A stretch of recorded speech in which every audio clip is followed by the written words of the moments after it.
Hi students, how are you all? Fine?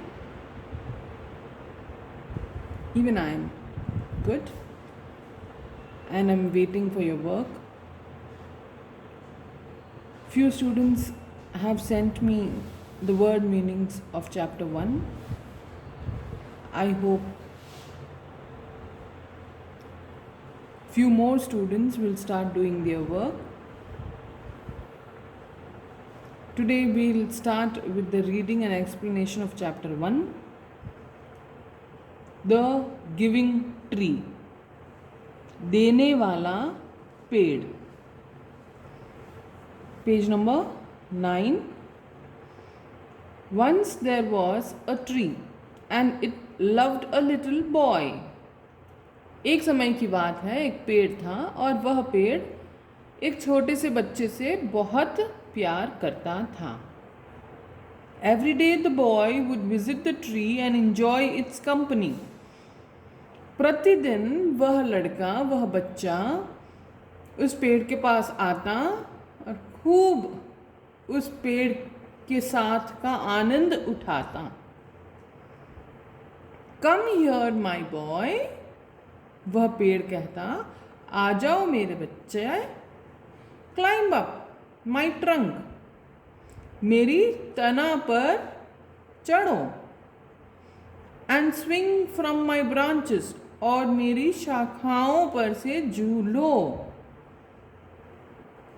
तब वह बच्चा ऐसा ही करता और उसे खूब आनंद आता. व्हाट फन, वह कहता कितना मजा आया.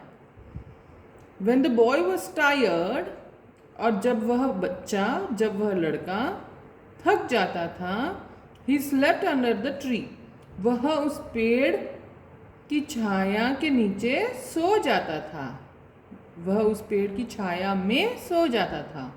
The tree was happy to give its shade, पेड़ बहुत ही प्रसन्न होता था कि मैंने मेरे लाडले को छांव दी ताकि वह रेस्ट कर सके. टाइम वेंट बाय, इसी तरह समय बीतता गया. The boy grew older and went away, वह लड़का बड़ा हुआ और फिर वहाँ से चला गया. मीन्स उस पेड़ पर या उस पेड़ के पास एवरीडे आना उस बच्चे का बंद हो गया. After some years, the boy came to the tree and the tree was very happy. कुछ वर्षों बाद वह लड़का उस पेड़ के पास आता है और जैसे ही उस पेड़ ने उस लड़के को देखा, उसने पहचान लिया और वह बहुत खुश होता है और कहता है, climb up my trunk and swing from my branches, मेरी तना पर चढ़ो और मेरी शाखाओं पर से झूलो. तो वह बच्चा जवाब देता है, रिप्लाई करता है, I am too big to climb and play, अब मैं बड़ा हो गया हूँ, मैं तना पर चढ़कर शाखाओं पर से नहीं झूलूंगा. आई वॉन्ट सम मनी, मुझे कुछ पैसे चाहिए. Can you give me some money, क्या तुम मुझे कुछ पैसे दे सकते हो. आई एम सॉरी, पेड़ कहता है, मुझे क्षमा कर दो, मेरे पास तो पैसे नहीं हैं.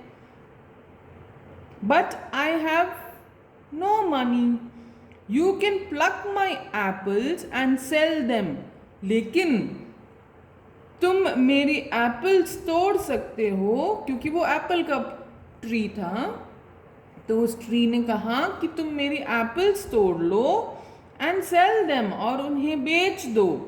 इन द मार्केट, बाजार में. Then you will have money, फिर तुम्हें पैसे मिल जाएंगे.